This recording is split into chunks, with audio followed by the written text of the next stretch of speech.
মিষ্টি কুমড়ার ডাঁটা দিয়া শুটকি দিয়ে রান্না করব।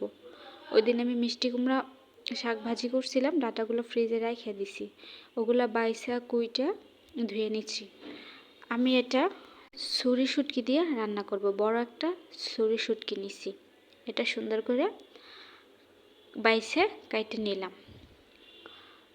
প্যানে সরিষার তেল পেঁয়াজ দিয়ে দিলাম, এটা সুন্দর করে ভাজা নেব। সবাই আমার পুরো ভিডিওটা দয়া করে দেখবেন। আমি কিন্তু যে এলাকার মেয়ে আর কি, আমার বাড়ি হচ্ছে চরমন্তাজ, পটুয়াখালী জেলার। ওখানে কিন্তু কখনো এরকম শুটকি খাই নাই, আমরা ছোটোবেলা থেকে কখনোই খাই নাই, কিন্তু দেখছি শুটকি কিভাবে করা হয়। তো ঢাকাতে আমি যখন পড়াশোনা করছিলাম হোস্টেলে, তো ওখানে কিছু বড় আপু প্লাস হোস্টেলে আমাদের খাইতে দিত শুটকি, তাদের রান্না বান্না আর কি দেখতাম এইভাবে কইরা রান্না করতো। টাঙ্গাইলের কিছু, ময়মনসিংহের কিছু আপুরা ছিল, ওনারা সেম এই প্রসেসই শুটকি রান্না করতো ডাঁটা দিয়া, বিশেষ করে লাউ শাকের ডাঁটাটা দিয়া মাঝে মধ্যেই এরকম শুটকি রান্না করতো। সবসময় হোস্টেলে খাবার তো ভালো লাগে না, এই জন্য নিজে থেকে কিনে এইভাবে রান্না করে সবাই মিলে একসাথে বসে খাইতো। আমি আসলে অনেক জায়গায় ছিলাম, গেছি, অনেকের অনেক রকম দেখছি। টাঙ্গাইল গেছি, ঢাকাতে প্রায় 5 বছর কাটাইছি, তারপরে কক্সবাজারে ছিলাম প্রায় 3 বছরের মতো।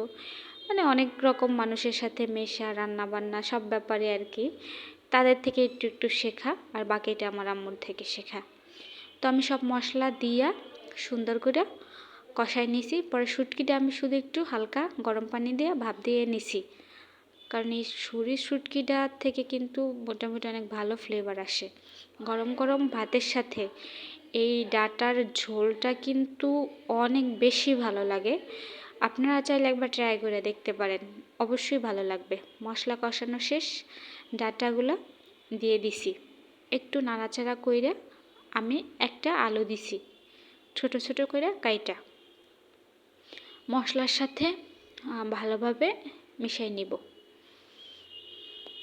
এটার কালারটা কিন্তু সেই,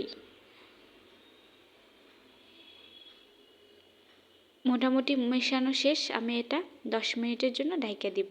10 মিনিট পর এটা আমার কষানো শেষ।